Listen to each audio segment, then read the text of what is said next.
Hello and welcome to the DC Stewart Show podcast. I'm your host, Derek Stewart, and it is a Monday morning. And I'll say that again. It's a Monday morning, October 13th, 2025. Folks, can you believe we've already gotten through the year? I mean, the year is literally 2 months away, and we're looking at 2026. Seemed like we just blinked and it was 2025 in January. But we are so happy to be here from the DC Stewart Show podcast featuring Isaiah and Najee. These guys are my kinfolk. I missed them on the weekend. They were away on assignment. I'm going to find out what they were up to over the weekend, and we'll go from there. And I want you to hit that like button, because when you hit that like button, your family, you're joining us. We're kicking it on YouTube. We're going to be expanding to some other platforms as well. But when you hit that like button here, over at YouTube, Facebook, and Instagram, I mean, we're all in this thing together. So just make sure you hit that like and give us a thumbs up over at Facebook and, Instagram. And it's definitely Breast Cancer Month, National Breast Cancer Month. And that's why you see I'm wearing pink. I'm wearing a pink bow tie, and Isaiah's wearing a pink shirt. We heavily support breast cancer research and awareness. We want to save lives. We want to actually, help other people save lives, which is the scientists and the doctors and so on. So make sure you find a charity of your choice. Donate whatever you can donate, because I know right now times are kind of tight. But whatever you can donate to a charity of your choice, and it doesn't necessarily have to be a breast cancer organization. It could be any type of charity you choose to donate to. So we're going to unpack, and I'm going to bring in my first kinfolk, and he's wearing pink today, and his name is Isaiah. And what is really going on with you, Isaiah? How you doing today? How was your weekend? And so on. Weekend was beautiful, man. Other than the weather was a damper. It was a rain out. The whole state of Florida just got saturated with the wet stuff, man. Dude, I got back home. My yard had all kind of acorns that was floating through the neighborhood in my yard, man. But my grass is nice and green and pretty, and I love it, that part of it. But just the weekend was just unbearable with the rain. I mean, you travel driving, and the visibility was poor. You almost had to just pull off to the side, and so many people that can't drive, they be on a damn expressway with their hazard lights on. Man, don't they know that's illegal to be just driving randomly with your freaking hazard lights on? How many people did you see like that? Did you see a bunch of people or just one? Yes. Oh yes. my God. If it was just Every one time. person, I won't mention it, because you gonna always get one little bad Sure. apple. But Absolutely. when you see a lot of them traveling with their hazard lights on, if you can't see, hit the next exit and get off, man, instead of driving miles and miles with your hazard lights on, man. It's almost a distraction, because it gives you that glare of flexing in your eyes while you're driving, and you don't know whether they stopped or they're stopped, or whatever the case may be. But other than that, it's a lot of football going on, man. And we had a lot of football going on. I had a bunch of family and friends to gather and have a good time, and it was beautiful. I mean, I wish everybody could have a moment like that, when you gather around some good friends and family, and you can enjoy some nice dinners and eat some of the foods that you really enjoy eating. And if I was a drinker, I would have been freaking wasted yesterday and stuff Saturday, because just that setting called for a drink. Yeah, man. So that's how it went with me, DC. Yeah. That is truly awesome. How about you, Najee? Oh yeah, I concur with Isaiah, man. It rained the entire weekend. Sunday wasn't that bad, but Saturday was trash. It wasn't even that heavy It's rain. hot. It was just that consistent miss slash a little bit over miss rain. Like, it just continued the entire day. You think it will finally let up somewhere so you can finally do stuff, since you have things planned on a Saturday. They didn't let go at all, bro. So we were just spending time with family, and also just trying to watch a little football. That's basically what we was able to do. Absolutely. Yeah. I'll tell you a little bit about my weekend. I had a really good weekend this weekend. The weather has been fantastic here in Southern California. I mean, it's still warm, but it gets cool at night. So it's much more relief than we had in July, August, because those months are scorching out here. The Lakers did have a game yesterday. I saw a bunch of people with their Lakers gear and stuff going to Crypto Arena, and they did play Golden State last night in an exhibition game. Basketball will be returning. They finally got their first W. And exactly. So basketball is going to be returning. So we will definitely extensively cover basketball, NBA basketball, when it returns after the exhibitions, seasons and games, because these exhibition games are just like tune-up games. So we're not, we'll cover the news based on some of the events that go on, some of the players, and so on. So we might mention here and there, you'll see that we're talking a little bit about NBA as well. But we love football here, and football is a fabric. It's deeply embedded in each one of us. And, Isaiah, myself, and Najee, we grew up around a football environment, somewhat of a football factory down in Miami, Florida, and it's still a football factory down there. The U is looking extremely good. We'll talk a little bit about some of the things that happened this past weekend, and we have some breaking news. Head coach of Penn State, James Franklin, was fired on Saturday, or actually early Sunday, right after the loss to Northwestern. So we're going to get into that extensively. We're going to get into some of the scores from Saturday, some of the games from Saturday. The Texas Red River Rivalry, we'll talk a little bit about that and how Texas was able to overcome Oklahoma and move forward and, in their quest to try to make this 12-team rotation at the end of the season to try to get into that playoff, that college football playoff system. And Andy Brown has a lot of other topics for us from the NFL. We'll talk about the fight last night from Detroit and Kansas City, which kind of added a stain to the NFL in a way, because fighting is the last thing those players need to be doing out there. They're professionals, and they have to behave like professionals. So we expect them to behave because they are getting paid and they're professionals. So those are a few of the topics that we'll talk about. And there's going to be some other terminations, by the way. We're looking, every week is a new week. So some of these coaches are coaching for their careers week to week, not year to year, but week to week. And we have several coaches that we'll be talking about. Anyway, so let's get this party started and let's find out where the party is. It is a Monday morning, and guess what? We're here. We ain't going nowhere, and we're happy to see you as a viewer to join us here on the DC Stewart Show podcast. Am I right, folks? Yes, you are. Yes, sir. Yes, sir. Yes, sir. Yes, sir. Yes, sir. Yeah, you were speaking of basketball, DC. Did you see they nominated Eric Spoelstra for the Miami Heat? Head coach of Miami Heat is going to be coaching the Olympic team this. I did not see that. Season. Yeah, that is really good. They just announced it. Great news. I love that. Yeah. That is great news. We need to cover that today because Eric Spoelstra is outstanding. He's been an outstanding coach since the day that he joined the Miami Heat as head coach. Yep. And he was basically mentored by Pat Riley, and who else could be better to mentor you in basketball than Pat Riley, head coach of the Lakers, head coach of the New York Knicks, and the Miami Heat for a very, very short time. But the Lakers too. Yeah, but that's just like having Nick Saban mentor you in college football. To me, I mean, to be able to rise up and grow under a coach like that, and you see all the good things that they have to offer and bring to the table and everything else. So let's get into this James Franklin firing.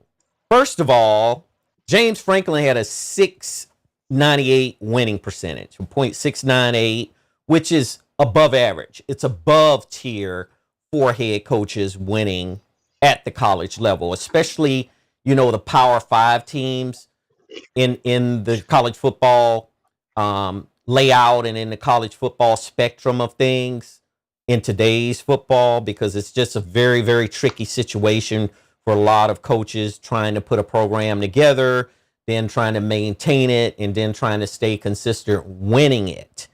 So we had been talking over the past about James Franklin's career being at risk. his job being at risk at Penn State. I mean, first of all, let me just narrate a little bit of what I think happened. James Franklin never really became a part of that Penn State community, in my opinion. James Franklin was there. He was winning. And as long as he kept winning, basically all of the whisper stayed under wrap, because people who were whispering had no excuse to be out in the open saying that he didn't belong as the coach of Penn State. One thing is for sure, college football, winning is everything, and winning is consistency. Winning, you have to stay on point every single week in the season. And you have to be able to juggle and manage that along with recruiting to bring in even better players to your program. You have to get donors to donate money to the program, which, that's a whole nother, that's no problem. Exactly. That's a talent in itself that you have to be able to, it's the diplomacy part of saying that, look, we need you, or we would like for you to donate to this program. We'll give you X amount of this, X amount of that. You'll be able to come to the games. You'll be able to meet the players. You'll be able to sit down and have dinner with the coaching staff, the whole 9 yards. And I think James Franklin did a good job on all of that. However, he did not do a good job when it came to winning the big games. Now, winning big games is a challenge all by itself as well, because when you win games, it's based on your competition level. So whenever you have the competition level that's around you, that's superior, and you consider yourself superior, you have to be able to dominate and win against that type of competition. And how he just seemed to fall short of that. He fell short in a lot of different areas, when it came to that, because, at the end of the day, everything goes down into the win and loss column. So Penn State hit a really, really bad snag this year. They ended up losing 3 in a row. And that was very unlikely, uncharacteristic about Penn State. One thing is for sure, it was a $49 million plus buyout that Penn State is going to have to owe James Franklin. And guess what? We talked about this a couple weeks ago, that, look, these boosters and these administrators, when they want you gone, they don't care if it's $100 million. They paid Jimbo Fisher $75+ million to get him out of Texas A&M. They gave it to him, and he walked away with his money, and he was just fine. At the end of the day, the coach walks away hitting the ground running. I mean, technically, a coach back in the old days, you fire him, and they had to go somewhere else and find a salary. Right now, with $49+ million, guess what? He doesn't even have to work again. He doesn't even have to have another job. Contract. Right. Yeah. So what I'm going to do is I'm going to start with you, Isaiah, and I want to find out, why did they let James Franklin go right in the middle of the season? He's got 104 wins, 45 losses. He's put 59 NFL draft picks in the NFL, 18 All-Americans, 32 major award winner finalists, 13-1 record in 24, which technically he was one game away from the national championship. Notre Dame stopped that. And 2025, they're sitting at 3-3, but they're 0-3 in Big Ten play. So kind of break it down to us what you think happened with these administrators making such a quick decision on getting rid of him. Well, what have you done for me lately is the object of the entire scenario, because when you not winning on a consistent level, and then when you have consistent losses, 3 in a row, and then you let a team like Northwestern come in there and beat you at a home, that don't sit well with these boosters and the alumni and the student body and the administrator. They looking to turn a page on you, man. And for some reason, the last several years, Franklin has been losing the big games, and that's what's been, got that chatter started with him not winning these big games where it advanced them to the national championship. So they start looking at him cockeyed from those games, and then you lose 3 in a row, and then you let Northwestern come into your backyard and beat you. They have to say, wow, we got to go. We got to let them go. And I don't like it, man. I do not personally like it because of the body of work that he's done. You know, in coaching, you're gonna hit glitches, man. You're not gonna have a good season every year, but you can rebound. But when these people don't have enough patience to endure one season, that's not because it's not saying that he's not even gonna get above 500. But it's just the three games that he lost, the ones that they feel like it ain't nowhere in the world we should have lost They this should game. have We won. got to pull a It's just, to me, is a hard life. The coaching life is hard. But if you can get to that highest level of coaching, just look at the fact that he's going to be sitting on over $50 million buyout. So he never had to work again because he reached that coaching plateau where you became a big time coach. And I guarantee you, whoever comes right in there, I don't see too many Nick Sabans out there who are going to turn a program around in a rapid fashion. So why would you can a guy who you got already is in there, who's a proven winner? He just went through a couple of glitches, and not only that, he lost some players that was injured, and you still feel like, oh man, I don't care about the players who was injured. I just know you got a loss. And but sometimes you got to take those injured players into account because once you lose a starter, you lose a guy who could have made a difference in the ball game. So they're not looking at that like with a sharp lens when you see the significance of a person getting injured, and it makes a huge difference. I mean, it makes a difference as in the body of the players. Say, for instance, you lose a quarterback.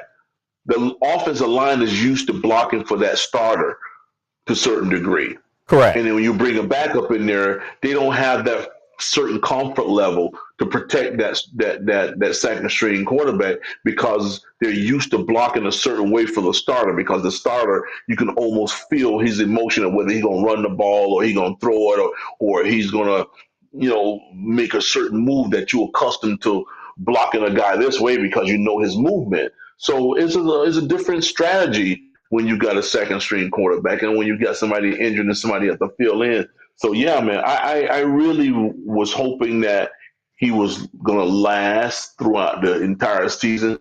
I just kind of felt like they was gonna get rid of him because it was just too much noise going on about him.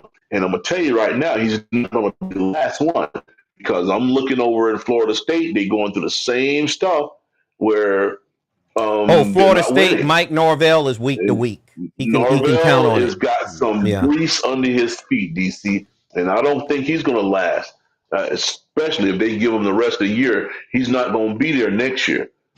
Yep, They may offer Mike Norvell the dignity to finish the year out, unlike Penn State not offering James Franklin it the depends if year to somebody finish it come in out. there in their backyard and give them a good whooping. If somebody come in their backyard and give them a good embarrassing whooping, they're going to short order him out right away too. It Well, goes to like me, that. that Pitt game should have been a trigger for that. I mean, Pitt came in there with a Well, freshman that's the quarterback and reason beat why them. people start talking. Yeah. Yeah. So Najee, tell me this: do you think it was fan pressure on the administrators and the athletic director to get James Franklin out of there in the middle of the year? Because there are a bunch of downside to what they've done by getting rid of him in the middle of the year. No, but Bob also said that to you before. Like when you get rid of a coach, you cutting ties with them. It's what you already expect for the season. And if you already have a backup plan, they probably already have a backup plan. They probably got somebody already lined up who they want to take his position. For you talking about in the middle of the season, and then you don't pay the man $50 million. You want to pay him $50 million and be left on the island for in mid season. So they must they I would hope they already have something lined up for them to at least continue the season. That's Well, what they I have an think. interim coach that they But name then interim, and then I was mhm. looking at a list of names yesterday on candidates that will fit the program and that will come in there and be able to do a job that obviously James Franklin couldn't do by winning the big one. Kirk Cignetti from Indiana is the number one candidate as far as I'm concerned. Kirk Cignetti turned around James Madison. He has turned Indiana completely around. Indiana went to Oregon and won this weekend on the road. So Kirk Cignetti is the hottest coach in college right now. I would say that he is the 5-star blue chipper coach in college football, that he pretty much can write his own ticket to go anywhere he wants based on what these programs and these schools will be offering to him. Because if he goes to Penn State, I'm confident that he'll be able to turn that program and have them competitive, vying for championships every year. But some of the other names I saw on that list was very perplexing to me. Let's just say that, because if you bring up a guy like Matt Rule started out at Temple University as a coach. He turned Temple supposedly into a winning program. Then he went to Baylor, and he was able to flip Baylor over after Art Browse was fired out of Baylor over a scandal where one of his players, allegedly raped a girl, and it was allegedly that he swept it. However, Matt Rule went to the NFL, and he was a total failure. Matt Rule is currently at Nebraska, and he's a fraud. So why hasn't he turned Nebraska? He's had several years at Nebraska to turn Nebraska. That's a name that I was find perplexing. Urban Meyer's name surfaced, and Urban Meyer could be a potential candidate to come back. He would be a good fit for Penn State. Urban Meyer would flip Penn State around, and they would start winning. That's just without a doubt, because Urban Meyer's track record has proven that. Dan Mullen's name was mentioned. He's at UNLV, head coaching UNLV. They've been undefeated. Do you think Dan Mullen can turn Penn State around? Dan Mullen got fired himself from Florida, correct? That is correct. He ain't turning nothing around. He's not. I mean, even Urban Meyer, you mentioned him. He would be the closest one that'll do the right thing in terms of coaching, a team to make them rebound. And at this state of the landscape of coaching right now, I don't even think Urban Meyer could do it, because the game has truly passed 90% of these guys by who left. I mean, I was just thinking about Ed Ogeron, who want to get back out there and coach. These guys been gone too long, man. This ain't the same coaching of 5-10 years ago.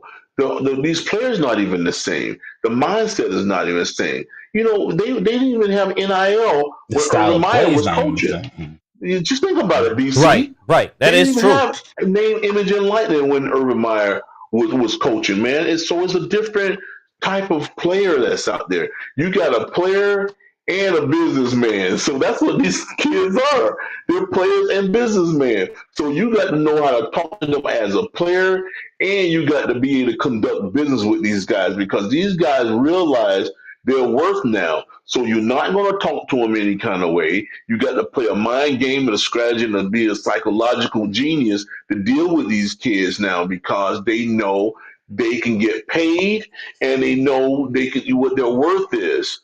So if you go in there talking to them like they're some kind of fool, they'll leave you. So I just don't see these guys and I'm gonna tell you right now, even with Nick Saban, you let Nick Saban sit around a couple more years and without getting back in that coaching realm, he's gonna be the same kind of guy like Urban Meyer and Ruston, because they're gonna be dinosaurs, because he got out of there because of this. I mean, I know it's itching for him to get back out there now, because that energy is different when you're a commentator or you're a coach. It's a whole different energy. But if he don't get back out there soon, and not only that, he's not too much younger than what's the coach name over at North Carolina? I forgot his name. Bill Belichick. Bill Belichick. Yeah. Belichick and Nick Saban, they in the same age bracket. So, Nick Saban going to be a blue tag too. He a blue tag the rest of them. He's an antique too. So these guys, this game is for the young folks now, man. It's those young minds like the Kirby Smarts and the rest of those guys who's that 10-year bracket under these guys who's winning. Like this, here in Miami, we got Cristobal, and these got the age bracket with those type of guys are the one that's consistently winning. Over at Ole Miss, these guys are the Lane same type Kiffin, of age. the Lane With Lane Kiffins of the Kiffin and the rest of world. those guys. Yeah. Yeah, right. These are the ones who's winning right now. And even in Ohio State, these guys are the one that's consistently winning. And even in um, Texas, all of these guys are the same age bracket. The ones who's got that 10-year bracket above them are the ones that's leaving. Shamefully, though, DC, they leaving shamefully because the game is passing them by. They're getting their rear end handed to them, and they leaving in turmoil. Mm-hmm. What's how embarrassing it is to see North Carolina get a whooping, a good whooping, and like a buyout plus putting their foot in his behind to get him out of the door because he's embarrassing the program. People don't listen to that stuff no more. So you need that young, fresh, vibrant mind to talk to these coaches now. And Belichick and the rest of those guys, the game don't pass them by. North Carolina made a huge mistake hiring him. Well, The only thing he supposedly, think about young is his girlfriend. absolutely. Well, from what I read here about Matt Rule being a candidate for that job, is that he worked with the athletic director that's currently at Penn State when they were at Temple together. So, those type of friendships, I guess, they Nepotism. matter, right? That When you go nepotism. somewhere, you want to bring the person Nepotism. who you've worked Yeah. with before, and you want to bring them into a program. So you fire a coach, to me, like I said about James Franklin. James Franklin was nowhere near perfect. James Franklin did not win the games that he needed to win. He should have won them, but however, he did not win them. But Matt Rule has not done any better, in my opinion. He's a fraud. Matt Rule is a fraud. I'm just telling you. Yeah. If he hadn't turned Nebraska yet into a national championship contender, which Nebraska is not, why would you bring him to Penn State? That would be my question for whoever would try to even conceive bringing Matt Rule in. Now, here's a good name for you that I find, other than Kirk Cignetti being the perfect candidate for Penn State, is Manny Diaz. Manny Diaz's name is on this list. Manny Diaz would be a perfect fit to me for Penn State. He has turned Duke around. Duke is a very competitive program. The program is clean. He run a clean program. Was he the defensive coordinator at Penn State before? He was the defensive coordinator at Penn State. So Manny Diaz understands the environment at Penn State and the boosters and all of those type of things that you need to know about in order to run a solid program. Manny Diaz can recruit. He's an excellent recruiter. And a lot of the players from Penn State come out of the Northeast. They mainly stay Northeast. They'll come out West every now and then. They'll get a player out of Texas here and there. But Manny Diaz will be recruiting in Florida as well. So that would be a good consideration for Penn State. So Najee, let me ask you this, Najee. Do you think that he should have been actually canned in the middle of the season, or should they gave him a chance to at least get to 500 for the end of the year and then, separate? Just like I said, it depends on what their agenda is, man. They probably was already through with them. It's just like a relationship. If you're through with the person, guess what? You're trying to get rid of them as soon as possible. Bro. You ain't trying to give them no chance. You're not trying to prolong the development. Nothing. You're just trying to go ahead, cut your losses and just move on. Yeah. That's probably the best thing for them to do is go ahead and because you don't want them, clearly, if you just got rid of them mid-season. So why not get rid of them as soon as possible so you can prepare for next season? Because literally this season looked like they already gave up on it anyway. So go ahead and cut your losses, build for the second half of the season, and hopefully you have a better season next season. So how do you think the financial part of it balances out, Isaiah, in terms of them having to pay out $49+ million to him to walk away? They're going to lose recruits because when a coach recruits and then you can them in the middle of the year or be toward the beginning of the year or whenever they can and before the season ends, that could impact recruiting, correct? It can. There's pros and cons to that, though, DC. And the reason why there's the pros to it, you can them right now. High school football is still going on. It's in the middle of the high school. You bring a guy in here who can recruit and who's a good coach, and that may bring the better players in once it's got stability. Because if he was having a bad season and they waited to the end of the year to get rid of him, that's more of a detriment to them than firing him now, because at least these young kids know who's going to be the coach next year. Mm-hmm. So that could be a pro for them. But I just really think that if I was calling shots, I would at least let him stay, because who would have thought? I mean, I've seen this too many times. And to Najee's point, and to my own personal team here in Miami, and I want you guys to remember this. Remember when Flores got fired from the Miami Dolphins? Brian Flores. Mm-hmm. He was kicking ASS at the last end of the season. And to Najee's point, they still fired him because they didn't want him around. But you got to remember, DC, he won all the rest of those games. He went like 8-0 or 6-0 or something like that, but he won the remainder of the games. But they was already made the decision because they wanted to get rid of him because he hated Tua like poison. Mm-hmm. And the Dolphins wanted to keep him, so they made the decision to get rid of the coach, Brian Flores, instead of, trying to mend these fences. They already know they want to get rid of Flores. And see, this is what I'm saying with Franklin. What if Franklin could have won out the rest of the game? They never gave him that opportunity. The Dolphins did. They gave him that opportunity, but I just made Najee's point valid, because if they already want to get rid of you, no matter what you do, they're getting rid of you. Period. Because they already made a decision. They already made a decision. They didn't want to go another year with Brian Flores. But they suffering the consequences because of it, even right now. Because look what they're doing. McDaniel may not survive this year because there is no rear ends in the seat. If you looked at that game, despite it's raining now, it did have a nasty rainy day. Let me take that back. It didn't rain yesterday. It rained Saturday. It didn't rain yesterday. No, it didn't rain yesterday. It did not rain yesterday. And there was no rear ends in those stadium, DC. You could have went bowling inside a Dolphin Stadium in Hard Rock Stadium yesterday. Mm-hmm. And that means there's going to be some decisions to make. Now, let me show you something. If that stadium was packed and they were still losing, you still got the backing and support of the fans, they would probably say, okay, let these guys go ahead and we might get this thing going. But you got to understand something. They lost their star receiver, the quarterback, who's been like a plague that you want to avoid.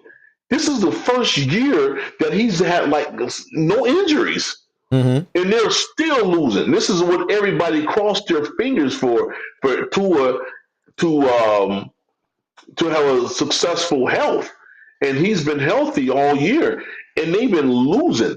And he threw a pick. He's throwing picks still like he's been doing in his whole career. Right. And they losing with him as a healthy quarterback. So I think, to me, McDaniel is better as an offensive coordinator than the head coach, because I've said this before. He's too damn soft to be a head coach, man. Let him call the plays. Let him just be a little run around with a clipboard or iPad or whatever the hell they use now to call plays. And then the little wrist bracelet with the plays on his wrist. Let him do that, because as a head coach, he's too damn soft, man.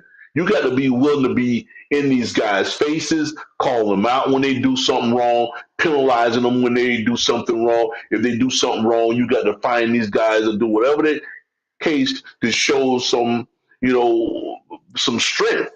He's not showing any strength at all, man. He's just showing all this compassion of being soft and weak and cuddly and shit, and these guys not respecting his authority. Mm-hmm. Yep. Well, back to James Franklin. I Look, personally think that DC, hang on, yeah. DC. So Isaiah was right about the about what the last few games that Ryan Flores won. Mm-hmm. So they finished that season 9-8, right? He won 8 of the 9 last games. That's my point, Najee. Like That's he my point, blew DC. blew the season away, bro. He Mm-hmm. blew Yes, the season away DC. at the That's end what I and, was and saying. still got rid of him fast. They still Isaiah got got rid of that one, him. boy. Isaiah Right. got that one. So yeah, in comparison Yep. to the two coaches, there is some comparisons. I mean, you did break them down and simplify it. That look, if you're not wanted around an organization any longer, whether it's a college football program, whether you're working in the corporate world, whether you're working at a regular job, if they don't want you around, it doesn't matter what they owe you. A lot of times they will eat it. They'll eat the money Yep. and And that's just what to they're get rid of doing. you. Now, Mm-hmm.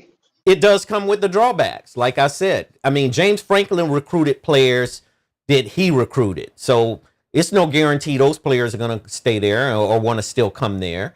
The 49 point plus $1 million is going to be additional money. And that's a lot of money. A lot of people don't realize they have to pay out to an individual to leave a university. That is not, it's chump change in the way where the boosters can buy it out. However, other programs in the athletic department can suffer when you got to bail out 49 plus $1 million, just like at Texas A&M. It does come with consequences of firing him, but they don't care about the consequences because at the end of the day, they just wanted him gone, like you just explained, and compared him to Brian Flores' situation with the Miami Dolphins in the NFL. So one thing is for sure, James Franklin is going to land on his feet. I don't feel any sympathy for him because listen, they could fire James Franklin, the individual, the human, but they can't fire the 49 plus $1 million. You can't fire that. Nah. That's going in his pocket. That's going to have to be deposited into his bank account. So you're going to have to give it to him one way or another. He'll land on his feet and he might possibly could go somewhere else and coach if he decides he want to coach, right? Yeah, he can. Yeah. He could try the pro level, see if it worked for him. If I was him, I would stay at college. The Dolphins spot gonna be available soon. He could try for the Dolphins. That's gonna be available. That soon. I do agree with. But real soon. If I was James Franklin, I would stay in college and go to a program with not so much pressure. I mean, you know, who knows where he end up if he decides to coach in the NFL. There's no pressure now. There's some teams in the NFL. There's no pressure. No, but DC, every college level has pressure, man. True. Everywhere you go as a head coach, you have some pressure. That is so true. I think that every coach should be worried because when you get rid of a head coach and you look at the fact that he's got a staff, he's got his offensive coordinator, and there's position players, coaches too, they all going to lose their jobs along with the head coach because only a fraction of these universities bring in a new guy and that's got on bringing his own folks, man. Very seldom does that happen. Very seldom does that happen. So he can, everybody will be looking for a job. And when it comes to the money aspect of it, there's so many hundreds of millions of dollars floating around these universities. I mean, for them to even phantom giving a head coach that kind of money, you just thinking about it. The United States president don't make that much money. No president don't make that kind of money running the country. And he don't even make $500,000. And this guy is coaching a sport that he's got to only coach for a maximum. I'm just saying flat out coaching. Mm-hmm. Well, I know the job comes with so much more other than football, during the off season. But if you break it down, he's got anywhere from a 20-week of working on a job. And Franklin contract was like 5 years, something like that, or very similar. I don't know the extent.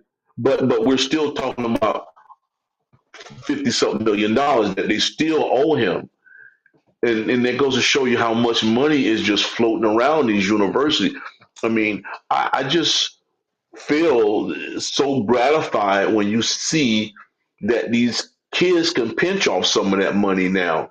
Because back in the day, they Exactly. couldn't even That's make crazy. any of this Now, money. When you now paying a it makes it coach look a lot worse. 10, Now 15 they million can dollars a dispense year, that type of and money these to kids coaching, can't and get they wasn't any paying the of it, players. man. And yeah, Yep, Well, that's and crazy. a buddy of mine, and we were talking about this thing too, DC, last week, and he was even talking about how wrong it still is for these kids not to get paid, because you take a guy like a lineman who don't have that recognition as being a star, but mm-hmm. he's keeping your quarterback from getting his head knocked off. And he don't have an NIL contract, man. Only thing he's doing is going to class and coming back home, going back to his dormitory. He got his face, buried in the books. And even his girlfriend want to go out to the movies. He can't even afford to take his girlfriend out to the movies because they're not making no money, man. So I think it should be incentivized where some of these kids can get some money to be able to eat and take their girlfriend out on a date and do things that's a common freaking 18 to 21-year-old kid can do.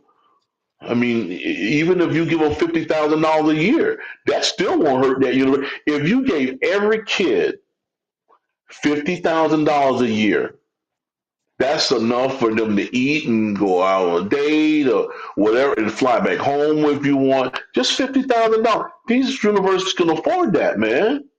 A They lot of them can. can, for sure. Yeah. All of them can, DC. They all can. Mm-hmm. You talking about what you got? Probably 60 players on the team, and you give all of them $50,000. That won't even hurt You're them at talking, and so all. let me clarify this. You're referencing Power Five conference Division One college football programs, not Division Two and not HBCUs. You are talking about Power Five programs, correct?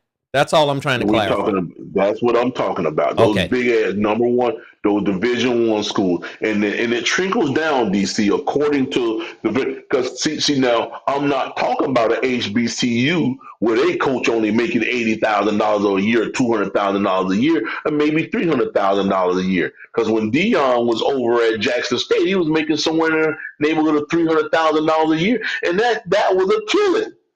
Some of those Yeah. HBCUs making $200,000 a year, man. Yeah.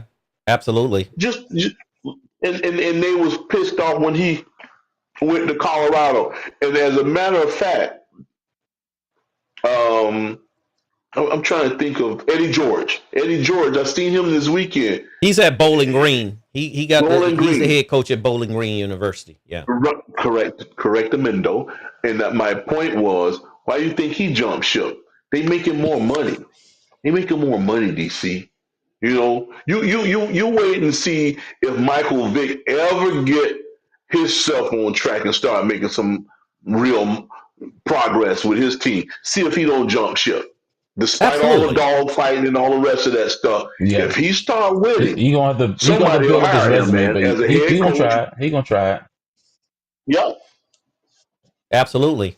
So here's the thing, and we'll close out this James Franklin coaching breaking news. It looks like Florida State signed Mike Norvell for 8 years, $80 million. So if they were to separate from Mike Norvell right now, they would owe him $54 million, which is right Mm. around, I mean, a little, maybe even more than what they Almost the owe same. Penn State owed James Franklin if Florida State Yeah. decides to separate. Yeah. And that is a Mm-hmm. very, very, very attractive job. That's the type of job. Well, I'm both not of them are saying Penn DC. State is not attractive, but that Florida State It job is is. extremely attractive for any coach who Yeah. wants to come down there Mm-hmm. and get exposure. You winning at a program that they got plenty of money. It's a Mm-hmm. legacy program. And the same at Auburn. You look at Hugh Freeze, what Auburn gave Hugh Freeze to come there. Hugh Freeze has not done a bad job, but Auburn doesn't look like they're on a course to be into that national championship playoff system. to me right now, unless they do something different, because they ended up losing against Georgia at home over the weekend. Yeah. So it's a lot of Yeah. coaches that's going to be possibly removed from these high profile jobs, and they probably going to give somebody else an opportunity to come along to see if they can turn the programs around. So and getting right back to that, DC, because you really tried to buckle this down and hold my feet to the fire by saying this, because you entered these other lower tier schools in there. But it shows you how deep these universities' pockets are, DC. Absolutely. Now, listen to this one. Listen to this. Now, you fire Franklin, and then you fire Florida State's coach, Norvell, and I'm going to guarantee you, whoever come take these jobs going to get the same type of money or more. Absolutely. Why they still paying these guys these enormous buyouts?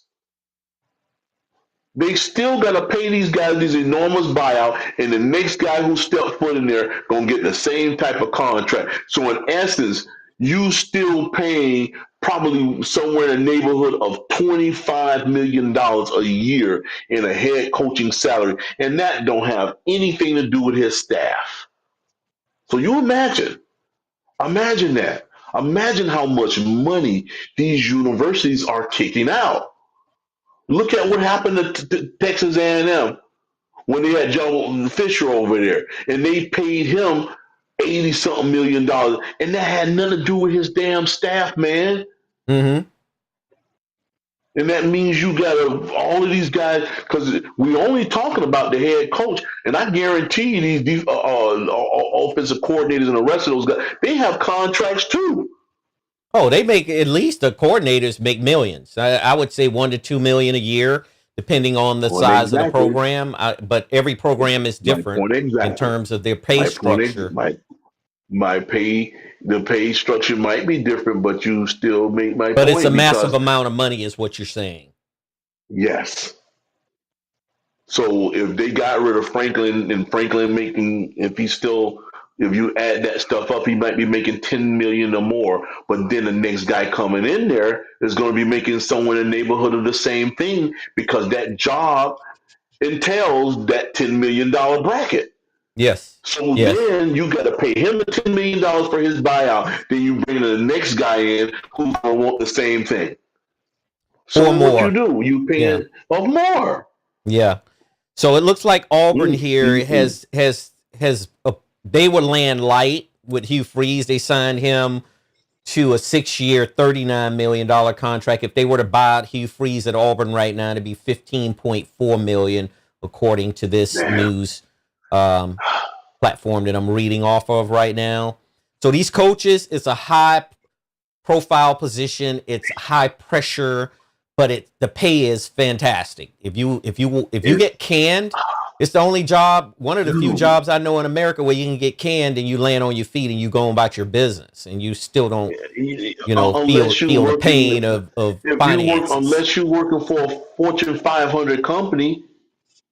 Absolutely. Very similar. Or what was it? I think it was the Red Cross or something like that. Or you're talking about the CEO of the Red Cross. He makes a ton of money too, right?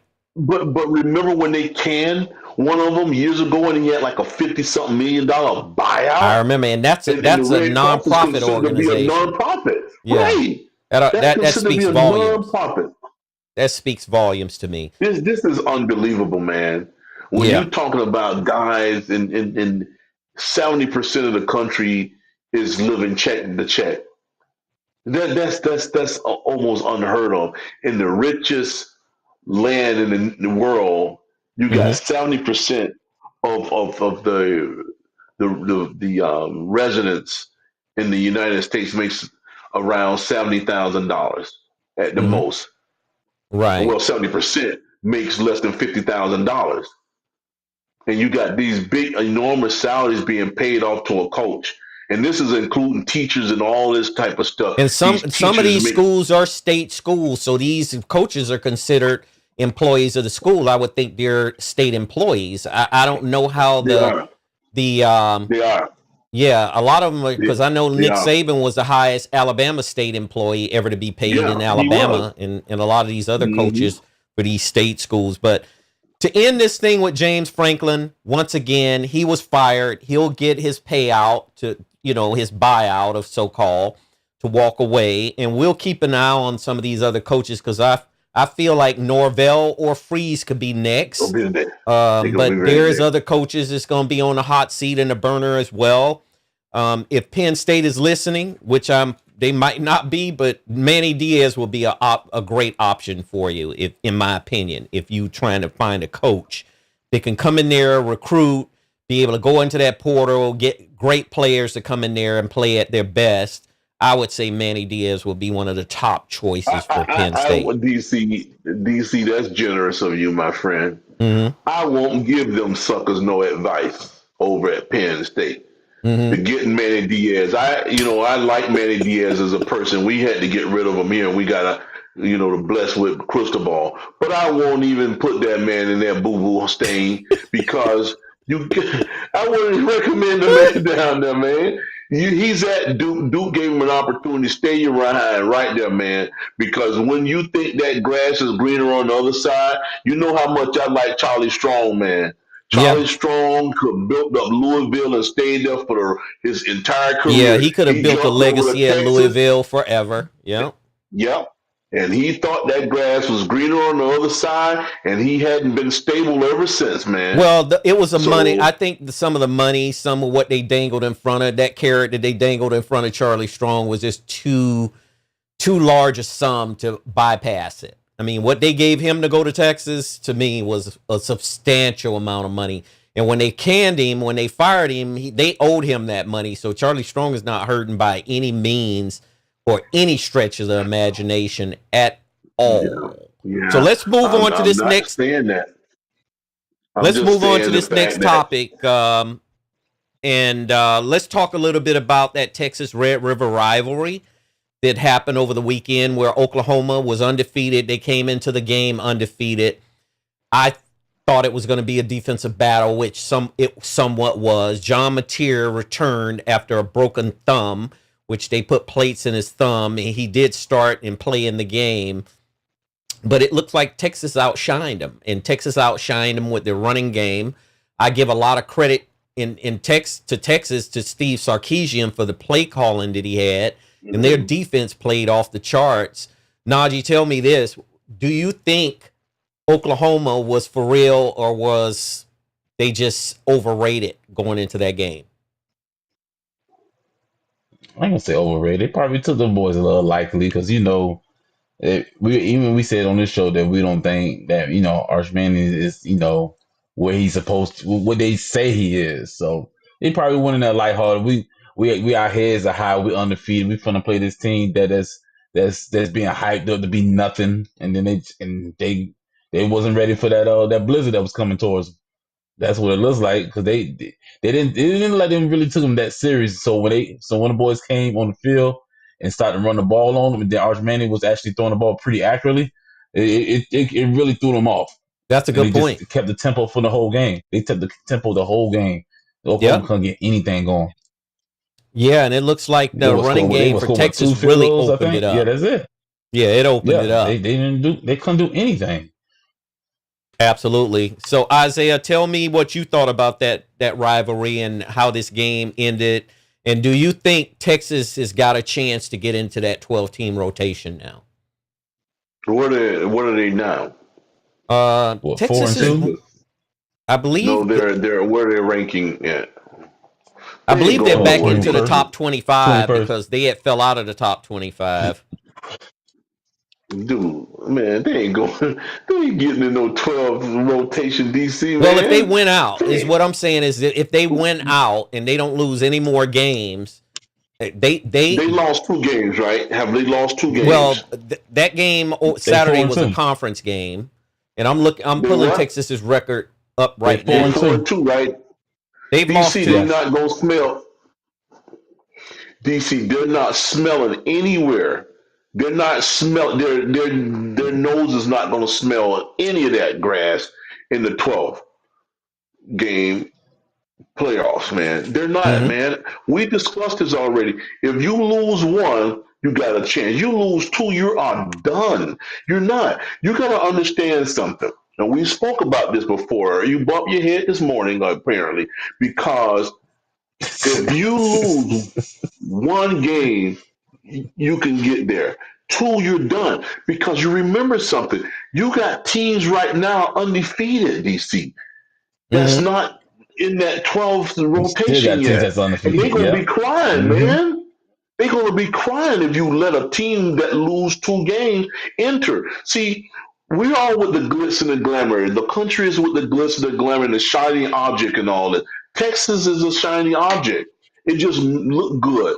They got the boosters. They got the booty's going to be in the seats, man. That's Yeah. what everybody wants. But Mm-hmm. the play don't design for them to be there when you lose two games. There's a So lot of noise that come behind that. So if Texas makes a run and they win the SEC, let's just say they make a run, which I know it's probably not going to happen, and they end up winning the SEC, they beat Georgia or whoever they face off against, whether it's Georgia, Tennessee, or any of those teams out of the SEC East, and they win the SEC, they still not going to get in there? Come They're on. not going to beat Georgia.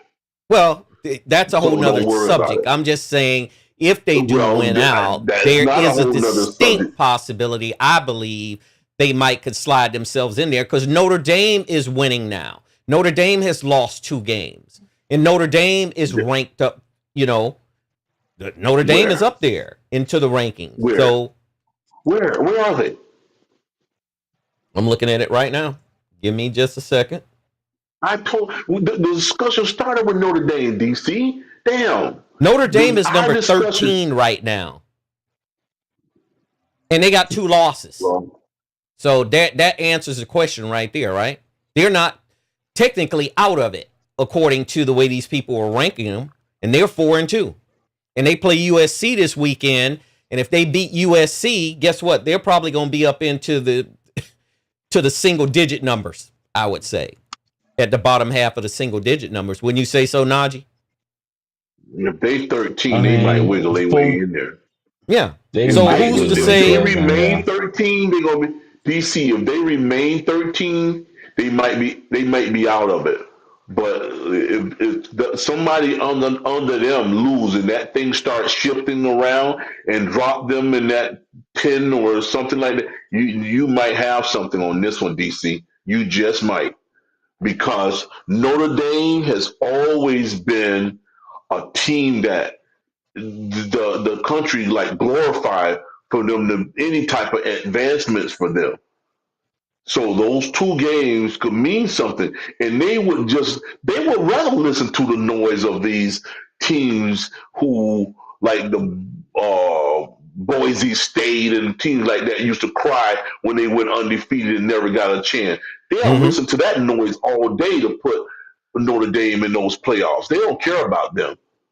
But damn it, I didn't know they was 13 And because get of this. Yeah, at 13. Get a load of this. If they beat USC over the weekend, and this is reference to Notre Dame, they play Boston College at home. They play Navy at Navy. They play Pittsburgh at home. They play at Syracuse, and they play Stanford at home. There is a distinct possibility Notre Dame can win out. The way they've been playing lately, too. They might not lose another game if they get past SC, as far as I'm concerned. The only team in that bracket that might beat them is Pitt.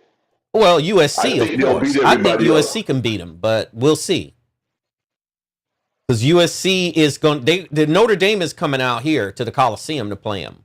So USC is probably going to be ready for that one. So Marcus Freeman better have his boys ready to go, ready to take the field, and ready to play. Right? He will. He will. Oh, no doubt about it. Especially on an opportunity like that, man. Damn it. They'll grant them that, DC. If anybody would get granted that rose, that rose petal will be Notre Dame. Yeah. Wow, I didn't know they were 13. I thought they was like 17 or something like that. So here's the deal, too.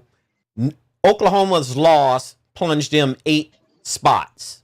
So Oklahoma is down into the double digits now as far as the rankings goes, and that's where they vacated that spot in the AP. So right now, you're looking at Ohio State, Miami, Indiana jumped up 4 by beating Oregon. So Indiana is right up under Miami. Texas A&M moved up 1 because they're 6-0 right now. Texas A&M is. Ole Miss dropped 1, but they're 6-0. Alabama is 5-1. They moved up 2. Texas Tech is 6-0. They moved up 2 slots. I'm not sold on Texas Tech yet. We'll see what Texas Tech is about when they have to play some really difficult teams coming up. I'm not completely sold on them, but however, they have been playing a lot better over this past year. Oregon fell to 8. They fell 5 down. Georgia went 1 up at 5-1. LSU went 1 up, 5-1, 1 position. Tennessee is up 1 position at 5-1. Georgia Tech is 6-0, up 1 position at the 12th spot. Notre Dame is at the 13th spot, and Oklahoma is at the 14th spot, and BYU is at the 15th spot. So that rounds out the top 15 right there.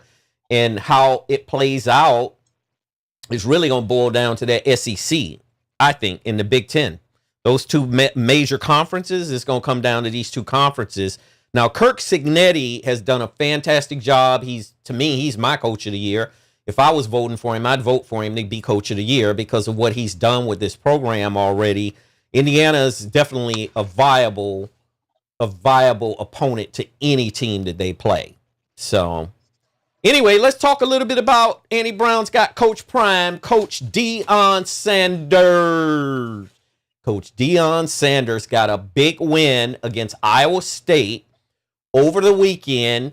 That was a much-needed win, not only for Coach Prime, but it was just a much-needed win for their program to get that monkey off their back, to get over that hump, to be able to have a season where they can be invited to a bowl and they can end their season out on a positive note. What do you think about this win? And I'm going to start with Najee. Najee, tell me a little bit about your thoughts on this win that Coach Prime incurred. And it looks like Iowa State's coach had some issues with some of the officiating in the game, which sounds like he's crying to me. But what do you think, Najee? And then we'll move to Isaiah. Well, between what Prime got going on like the whole year, he needed some light that's going for him. So you got Shallow he wasn't drafted. He was on the team. He got kicked off. You got Shador. He's fighting for his life to even get the starting position with the the Cleveland Browns. And yeah, and then then of course his health problems is taking him in and out this year alone with the blood clots and then his foot acting up again, and then he's not able to physically be there. I'm pretty sure he will want to. So by them finishing out the season and actually getting some W's that they really do need, because now they already, this is the first year without those top 3 players we had when we had also with Travis Hunter. So they need some type of positive light for that school, man, and of course for him, because of course we already talked about how that we expect that school to continue to build from the ground to actually he brought them up to the light now. Now for you to lose again, it just doesn't look good. So he needs something to build off of. How about you, Isaiah? Do you think, because this was a feel-good story even to begin with, because he was in the hospital at the beginning of the week, right? Yeah. Well, DC, you just think about a win that he just desperately needed. He went into surgery just 4 days prior to winning this huge game that they needed. And then last week they just stunk up the place.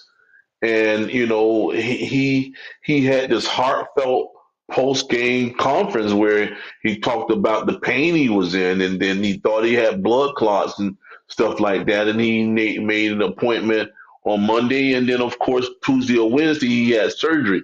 That's so almost unbearable for most people. Yes. to go through it in life. You got Prime is a guy who you just really, unless you're a flat out hater, you got to admire the guy, man, with the type of publicity he gets, and some of it is not wanted. Some of them is malice. Some of them is nasty and cruel toward him. But I actually like the guy a lot because of the stuff that he can persevere through, the pain, the anguish, the foolishness, and all the rhetoric against his kids and stuff like that. And then he got to coach a team and be accountable for this program, and he's not ever complaining.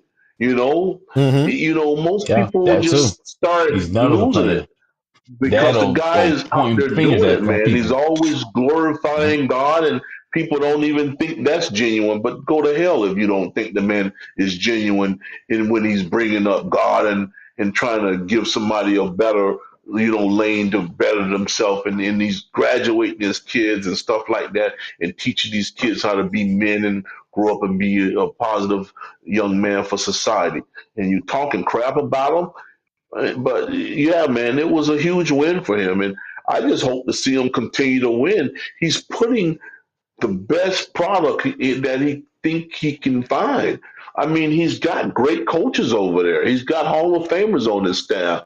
He give Warren Sapp a job where people didn't think Warren Sapp can be a coach, and Correct. and these guys love him over there.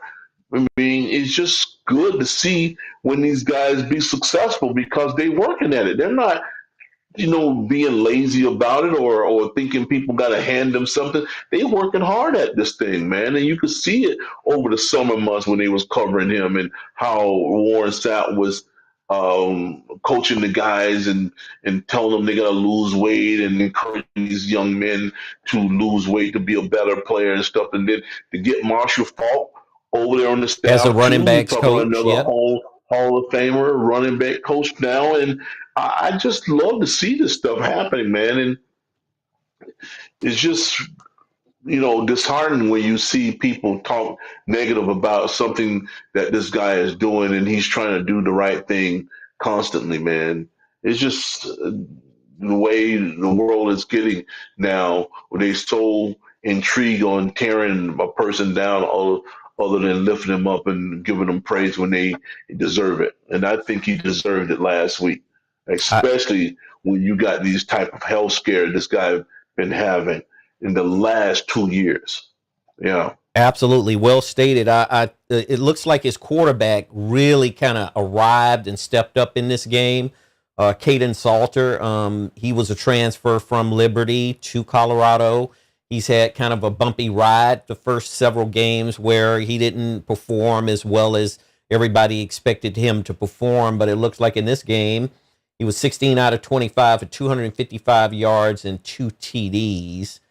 And the receiving yards that Colorado had was really exceptional as well, where Jay Williams, wide receiver, had 128 yards, 8 receptions for 128 yards and 1 TD. And it looks like Colorado's linebacker Brown, Jay Brown, he had 2 solo tackles, 2 big tackles. And then the fans stormed the field. And then I guess Colorado is getting fined for that. The school is getting fined when the students and all of the fans start coming onto the field after the game. What do you think about that? How do you?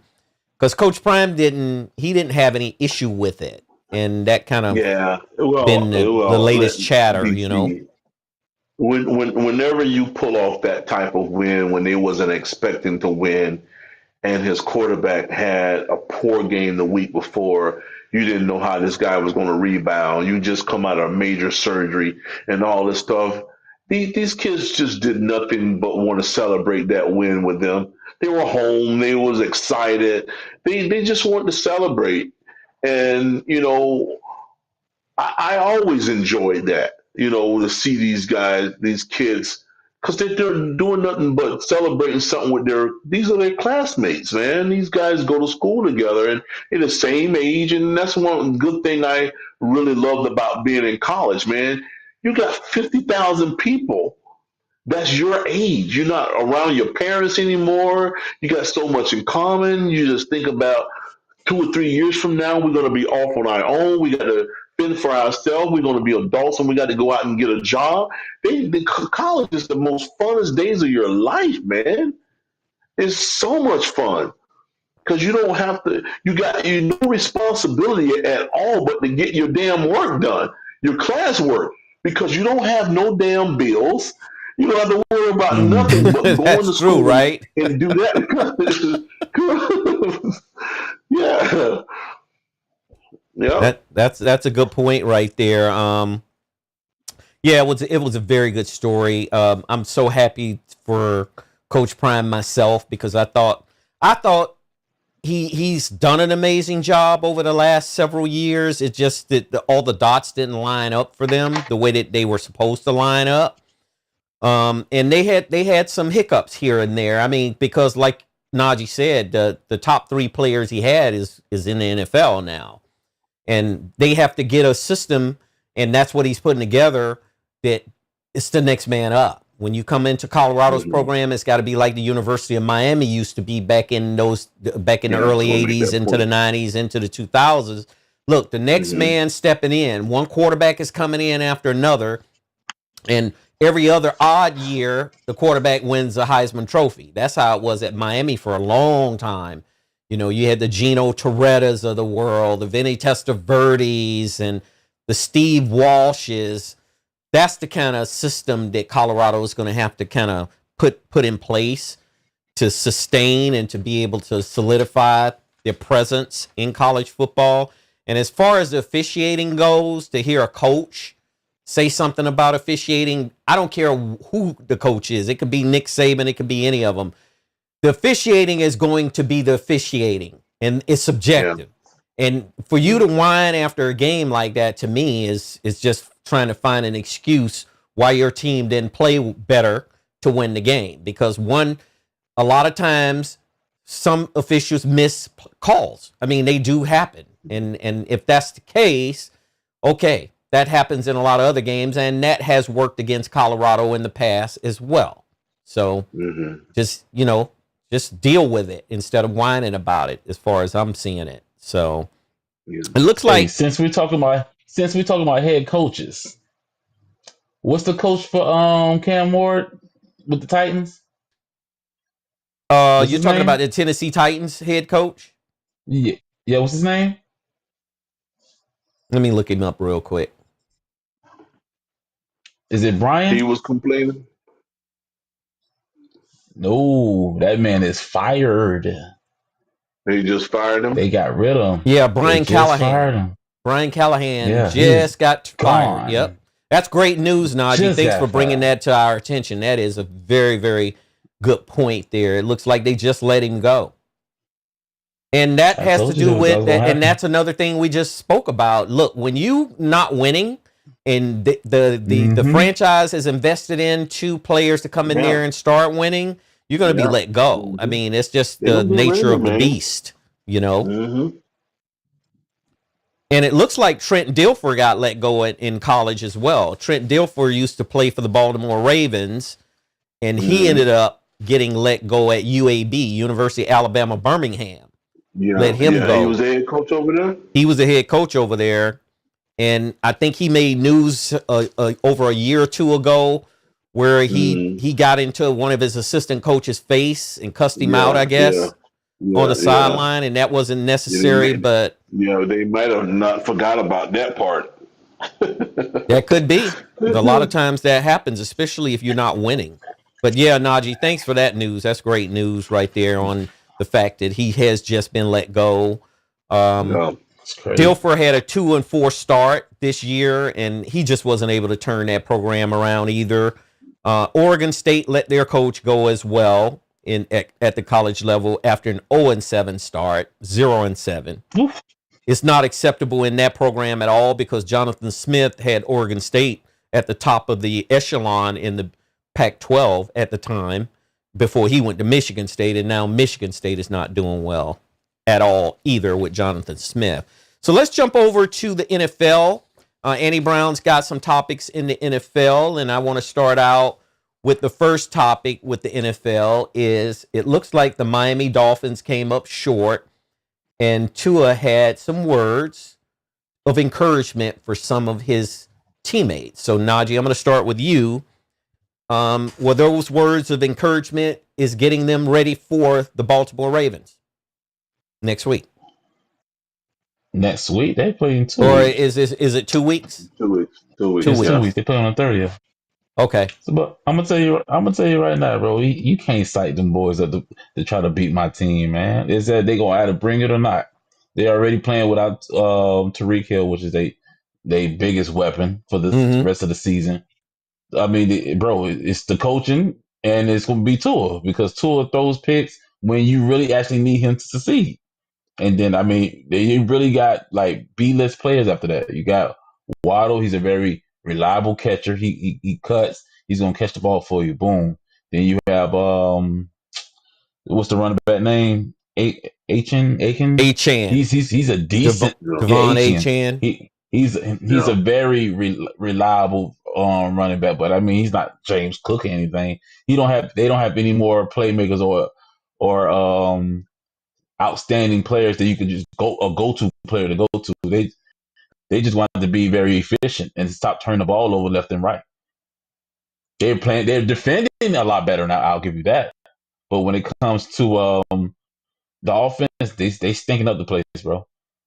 So it looks like he quoted, here's a quote that Tua said that basically said the team has several little things to clean up following a 1-5 start, including attendance at player-led meetings. Shortly after Miami's 29-27 loss to the Los Angeles Chargers, Tua was asked about how players can refrain from feeling sorry for themselves. And the Dolphins have now lost 4 games this season in which they trailed only by 1 score in the final 2 minutes. Do you think that was necessary, Isaiah, for him to kind of try to motivate his teammates to come to these player-led only meetings without the coaches? Yeah. It's always good to see somebody try to be a leader, but whenever you're a leader, you gotta have that type of enormous play yourself. See, when you a guy like Tua and he's in there trying to pep up guys, you wind up being a cheerleader more than just a leader. You know, you got to play off the rails yourself. That's what motivates people. If you talk about motivating somebody, you got to have flawless games yourself. You can't be making half of the damn mistakes to come in there trying to motivate people because all they're going to do is go in there and bring you a mirror. That's it. Exactly. All of somebody bro, got to do is go bring a mirror. What you mean? And he's the damn Say he's problem. half the problem, Dude, he's too busy trying to be a damn pretty boy now. He's got growing dreads. He's all tatted up. He want to be fly and all this. Yeah. And in the meantime, His he whole getting that aura rear is end different kick. now. You know, and this dude His don't whole even. I aura is don't even know different. who was Tua. He didn't need to change his damn He was name. just a simple Hawaiian boy that came out of That's what Honolulu he and used to be. you know, He basic ain't down that to no earth. more, I don't know man. what done happened to him. Obviously, I guess it's pressure. Listen, man. He done got hip hop. The only thing I haven't seen him done yet is hang out with Trick Daddy. That's it. Everything else he's been doing here, right? Yeah, man. Hey, his stadium is right down the street from his restaurant. What you mean? Right. I mean, that's what he got. That's the only thing. I haven't seen him over there eating at Trick Daddy's restaurant yet. I mean, he's done everything else.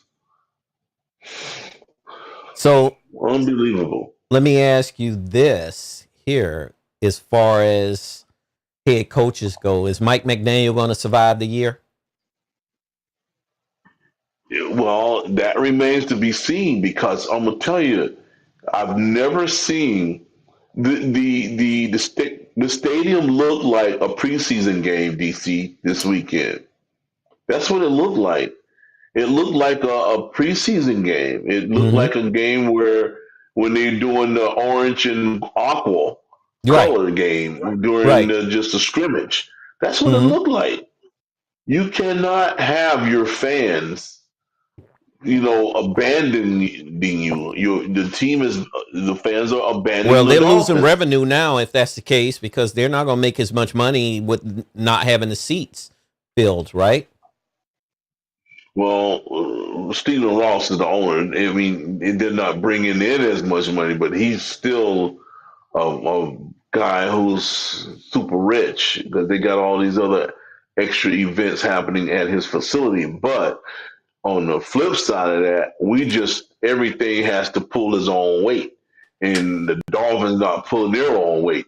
See, the stadium gonna have host of soccer games and concerts and all that type of stuff, and also, if I'm not mistaken, the national championship game gonna be here this year, so he gonna get his money. Ooh. Oh, for But the sure. Dolphins itself is not pulling their own weight. Just the They're not city pulling alone their gonna own bring weight. money. Yeah. So it's just, I just thought when we got McDaniels here, we got Wardle, we got the Predator here, and we thought had our team on track, and we got Fitzpatrick back down. Mm-hmm. We thought we was building our team back up, but man, I was acting like the number one cheerleader and fan in the beginning of the season, parading around the stadium and enjoying myself. I'm still a Dolphin fan. Don't get me wrong about that, but man, they doing some things Mm. that's going counterproductive of what I thought. I mean, I thought they were heading in the right direction, especially when we got Tua um, healthy. Because one thing about Tua when he was healthy, he was accurate, man. When he was healthy, and he had numbers that was on par with the best every year. So that's why it was difficult to fire him. We just always can blame it on a concussion, but he ain't have no damn concussion this year, Because he's been very and, healthy this and, season. and, and he's been Shockingly. this is the first year he's been healthy, solidly healthy, and things aren't going right. I mean, it don't even seem fair for him Mm-hmm. to be this healthy and for them not to have no productive drives going up and down the field with him when he was like injury prone. We was like, oh shit, I hope we don't get hurt on this play because that's going to screw us up because Especially every he was time he fell always down. doing Every time he well fell down, I when was he like, please wasn't don't hurt. bump your head. Please don't bump your head. They had to But teach him how to let me tell fall, you, but DC. let me How teach. you teach a Let me. man Hey, how to DC. Let me fall? tell How to teach him how to DC. Let me tell you slide? how delusion. Let me teach you how delusional Dolphin fans can be. So shout out to my little cousin Reynald. After the Dolphins literally gave the game away yesterday because they was up a point with 50 seconds left and they kicked the ball off. Only thing they had to do just defend it for 50 seconds. He watched the play. He said, "I ain't gonna lie to you, cuz though, man, I'm giving up faith on the Dolphins." I said, "What you mean? Why are you giving up faith with them now?" He was like, "Man, because like they just fail me every year." I'm like, "Bro, you were born in 2000 what 2? Like they been garbage then. They was garbage from when you were born to now. So what's the difference?" Like what are you seeing that I'm not seeing? They only had like maybe two or three seasons between that year and this year that they was really respectable when it became with Ronnie Brown and Ricky Williams when he was running the Wildcat. Other than Yeah, that, that was it. I said you wasn't even alive when Dan Marino was down here. You wasn't. So like, and that team was a respectable team. So you tell me, why are you losing faith now? You should be accustomed to losing every season. Well, me yeah, personally, and here's my take on the whole thing. I don't think that team is going to thrive or shine until they can get a more secure, or should I say, and look, Tua is no scrub. Tua can deliver that ball. Tua can zip that ball in there. I watched him play at the college level. He's got a great skill set, but they need a durable quarterback and a quarterback that's going to be able to be there the whole season and be able to battle it out to make his team competitive and to keep his team winning. That's the only thing I can say versus a quarterback that every now and then, every time you look, he's either injured or he's had nagging some type of little small nagging injury. I just think that they need to be looking at the draft for a quarterback coming up this year if they're smart. But if the Chris thing Greer is, is the smart, Quarterback Dolphins last year, always. DC. The They got a quarterback Dolphins, from they Texas should have last got. year. yeah, you're talking about Quinn Ewers. Yes, This draft was Yeah, the give they got him a him last chance. This year. draft was the quarterback draft. Give Need to get Quinn up. Ewers a chance. That's all DC, I could say. listen, man. If Mike Daniels, don't give this kid a couple packages to run, shame on him, man. Shame. And the reason why I'm saying shame on him, you about to get fired, dog, and you need to be trying every damn thing you can to keep your job. Yep, that's true. Why you About don't to give this find man a man. shot?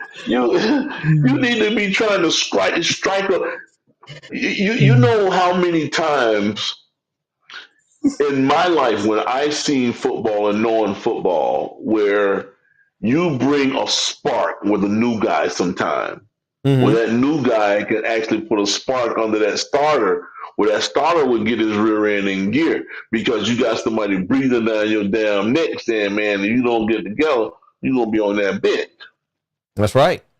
That's a good point. So, but he ain't doing that. Bring him in so the backdoor him in. Backdooring him in is giving him a couple packages where two of them go, oh man, they don't like me no more. He putting this guy in. Nah, man. You backdoor the guy in, give him a couple packages, put two on the bench, and maybe he might wind up being a better quarterback. But the not give him a shot is not right because you's going down with the ship. You taking the thing down with you instead of trying to find another avenue to win a game. Put them in some of those packages like Najee was talking about. The Wildcat was a good way of doing it. You Mm-hmm. take your quarterback out, let a running back down, quarterback now. And then Ronnie Brown them always had an option where he can tuck that ball and run it, where he can throw it.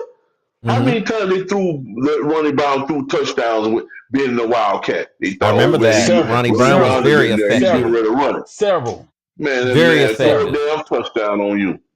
Very, very So effective. that's the thing. If Yeah, they was in the red zone, it was like guaranteed. It was Yep. guaranteed. yeah, it was guaranteed. It was guaranteed for them to So, score a Now, but the touchdown. thing is, the Dolphins, they always lack something.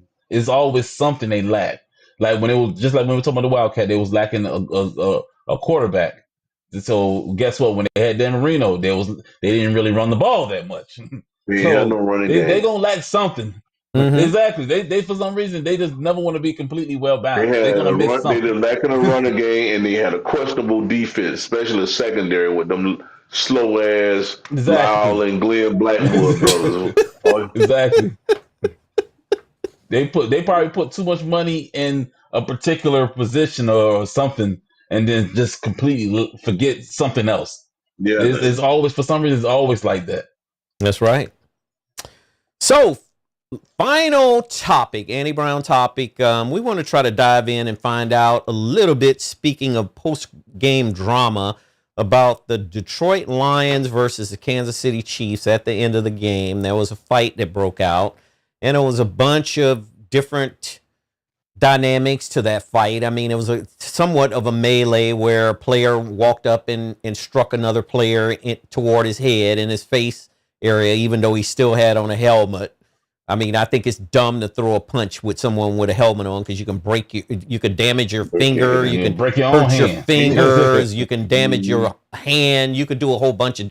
It's just idiotic what happened. Now, from what I could see, it looks as like Brian Branch, he played for Saban at Alabama.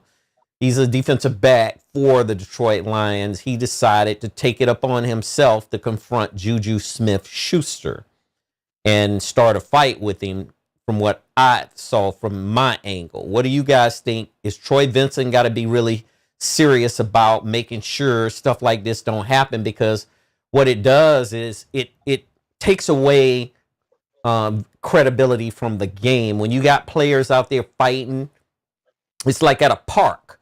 I mean, to me, it reminded me, some of the things that went on yesterday reminded me of Little League football games where parents are fighting officials, or parents are fighting parents, or parents are fighting other players. I mean, it's insane how that went down last night. Najee, do you think there should be severe punishment on the part of Brian Branch, or should they punish both players? Because it had to have been some mouthing off going on between those guys, I would think. Yeah, it's gonna be both because it wasn't really towards JuJu and them. It was more because they was getting on Patrick Mahomes and he got himself included into it. But honestly, I'm gonna be 100% with you. I'm not gonna say I condone violence or anything, especially when it comes to domestic or sports or whatever. Like I kind of like the fire in that versus clapping each other up in the game. When you're supposed to be going against each other. I don't like the clapping up stuff. Like especially if I could be playing my cousin, I could play my old boy. If he beats me, bro, I'm a little mad. I'm like, bro, I know I could have won that, man. We ain't gonna be clapping each other up and giggling, bro. You should still be kind of aggravated at the end of the game, and y'all just friends. Like, bro, I'd be like, bro, man, all right, bro, you got that, whatever, bro. We gonna shake our hands, but we ain't gonna be all that stuff like they do in the NBA. That job boys my blood. I'm like, bro, so you mean to tell me it was a close game? You're supposed to be in combat. How are you giggling already? Like it should still be pouring over to the end of the game. Like there's no way you took that game that serious and you giggling with each other. You should be just a little bit, aggravated at the end. And it's like, bro, I just took this L that I know I could have won. There's no way you're that happy. Yeah. But that's just me. Well, Competitive spirit. And you just got to have that passion for the game and passion for winning. All of that is embedded in the human individually, man. It's psyche, right? It's embedded in the psyche. Yeah, I've seen the most talented athletes take an ass whooping so good, man. They just want to get it over because they got something else going on. I remember last year. I don't want to get into the details of the name of the players, but I talked to one of the drivers of the player, and he was picking up something for the player because they was going to have a party. Dude, they had just got their rear end handed to them. And they had alcohol and all the name of everything else that goes with it. And they was going to have a blast. But they had just lost, man. When you lose a game and you a guy who have that emotion about a game, you don't want to have nothing to do with nobody. Absolutely. You might want to take a shower and go and try to get your craft sharper and go back to the gym or go back and start running some laps or do something that says, damn, I got to get better. But then when you got guys who going to the club and going to the booty-shaped gloves and making it rain and all this, and you just lost, I don't know how it sits with folks now, the way they conduct their lives, because you just lose a game like that. I don't want to hang out with nobody, man. I want to go chill. I mean, you really don't even want to be with nobody. You just felt like, damn, it almost says left you lost a loved one when you get passionate about a game and a sport and your job, because this is their job now. Right. You didn't do well at your job. Some of them don't give a damn. They even during the playoff, man, they don't give a damn whether they advance to the playoffs or not. They want the season to be over where they can go out there and go on vacation. This is a trip. They just don't care anymore, man. They want to get on with the off season. That's the true. off season is over, man. They ain't got to worry about nothing. That is so but true. Then there's some of those. Well, Brian Branch, to me, has to be punished. I mean, technically, to where he don't even think about doing anything like that again, because it's just not acceptable. Did you walk up and strike a person like that? In a sense, to me, and Troy Vincent is going to have to send a really, really clear message to let any player know in NFL that it is a privilege to play in the NFL. Just like to have a driver's license. It's the same thing. Driving is a privilege. To be able to play in the NFL is a privilege.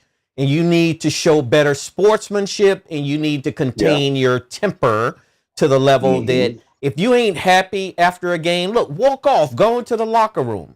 carry yourself to the locker room if you don't want to deal with any of these other players. There's no rule that says you have to shake hands with other players on the opposing team. Well, that's the right thing to do, though.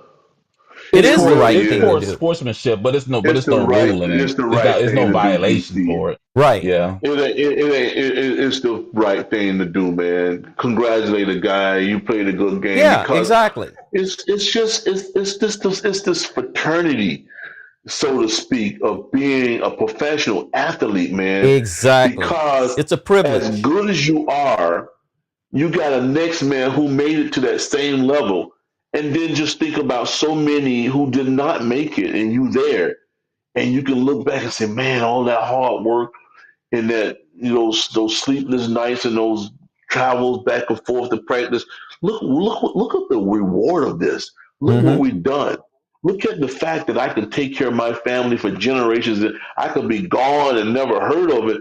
And this same money will be taking care of my son and his kids and their kids and all this stuff because of the work that you put in.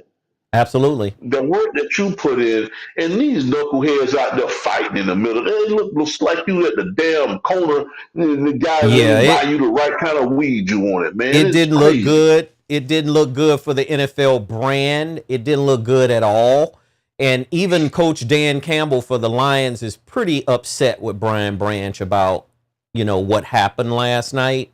And it needs to be the team and the NFL. He needs to be, in my opinion, he needs to be fined, and he needs to possibly, I would even sit him out a game to show him that, look, and to show the rest of the players in the NFL, you're going to sit, you're not going to get paid for a game, and you're going to get fined on top of that for inciting something like that. The way that goes, DC, if they sit him out of the game, that's it. That is a fine. Because if they sit him out of game, whatever he makes per game, he won't make. He won't make it. Like if he was making $400,000 a game, in which some of them do make, he won't get that $400,000. Exactly. So that will be the fine for them. It's about sending a message. But see, that message is they gotta enforce that, DC, because this is the main and primary reason why you see kids act out at an early age. When they see the guys that they admire doing something like this, they think it's okay.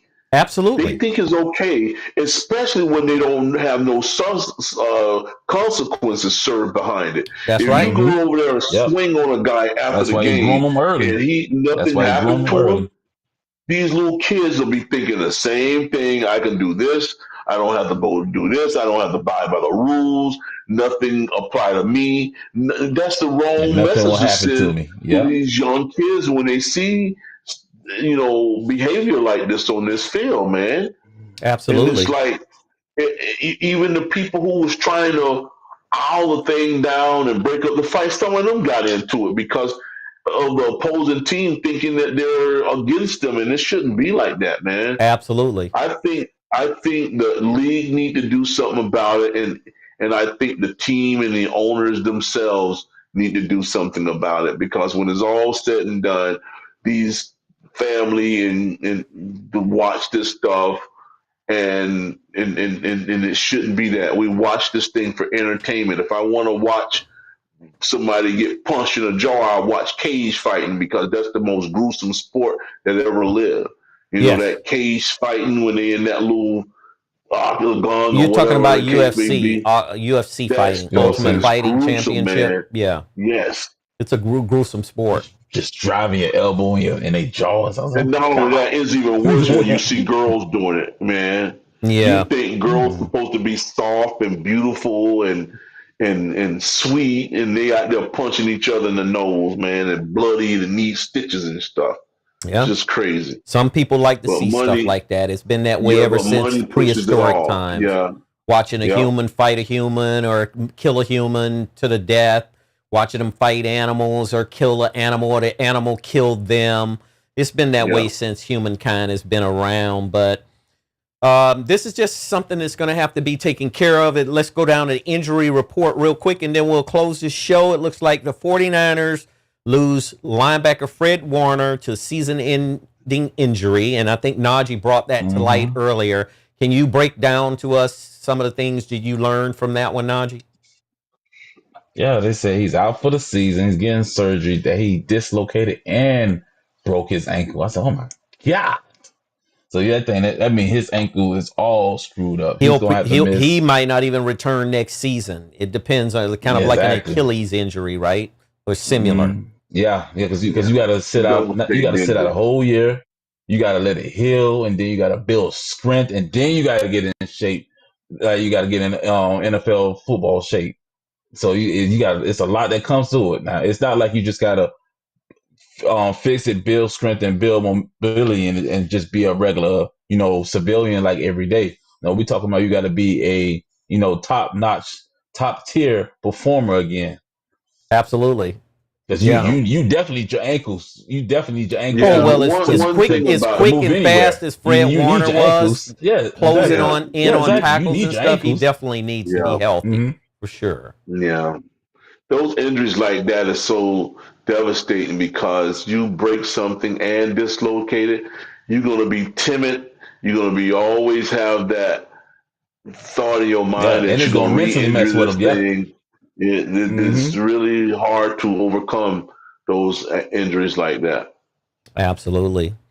And it looks like Emeka uh, Ibuka, who plays for the Buccaneers, Tampa Bay Buccaneers, he Buccaneers. had a The hamstring receiver. injury yesterday. Oh, he don't pull his hamstring. Oh Yeah, it man. says they're already dealing with injuries across their roster, and now the Buccaneers have lost another player to a hamstring injury. Although the Buccaneers is one of the best teams in the NFL right now, they're trying to compete in that tough NFC South. That's going to be a tough one for them. But I think if any team can do it, I want to say the Bucs can do it. Looks like Brock Purdy is out. Week 7 injury report with a toe and a shoulder.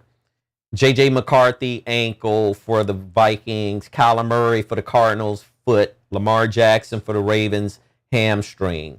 So He still his hamstring. it's a lot of injuries right now. We're going to pray that these brothers and these players can get their, It's a lot of get top tier back players to getting hurt top right now, tier man. where they can play again, because that's what we want to see. We want to see them on the field, and we want to see them healthy, exercising and basically showcasing their talent. So that's what that is.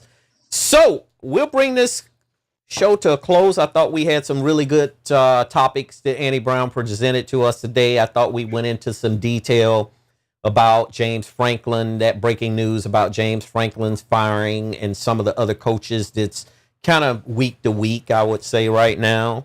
But we'll close it out, and we want you to go ahead and subscribe and make sure you hit that like button with us. And we have some stuff in the future in store for you. So we'll go from there, and we will close it out with Isaiah. Hey guys, thank you so much. Thank you for enjoying this moment with me and my buddies, my kinfolk, like DC love to say, and it was beautiful. I had a great weekend this week and loving it.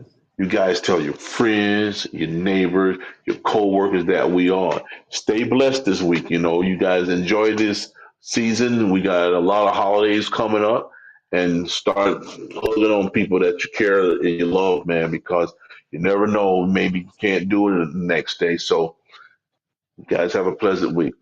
Take care. How about you, Najee? Yeah. Peace and blessings, love God, because it's definitely gonna love you. Basically, what Isaiah said. And we are rolling into the most important months of the year, and also closing out the year, when you have the time that you would like to spend with your loved ones, your close ones, the ones that's sick, the one that's healthy, ones that you know your whole life, ones that you feel that like your time is really limited with. It's just and that's just the regular stuff. We ain't even talking about the outside world when we got a lot of mentally messed up people and crime and all that stuff going on. It's not the best time to want to hold anything against anybody. So it's just try to work with each other and love as much as you can. Man. Absolutely. I just ask that people show a little bit more patience toward others and be considerate of others, because I see a lot of times people are not so considerate of others and some of the things that others people are doing.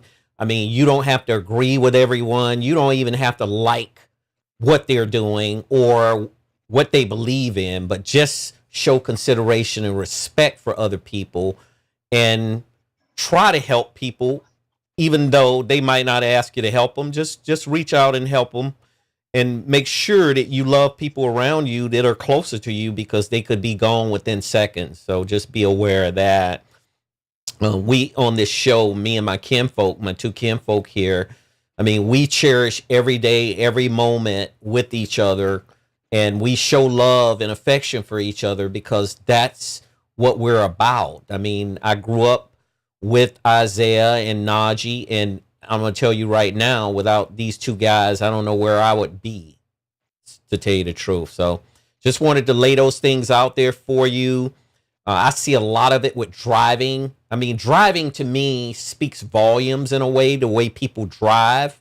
A lot of times the aggressive ones who aggressively drive and they tailgate and they cut you off, or they do very, very dangerous movements while moving a vehicle, whether it's a car, a truck, or even a motorcycle sometimes.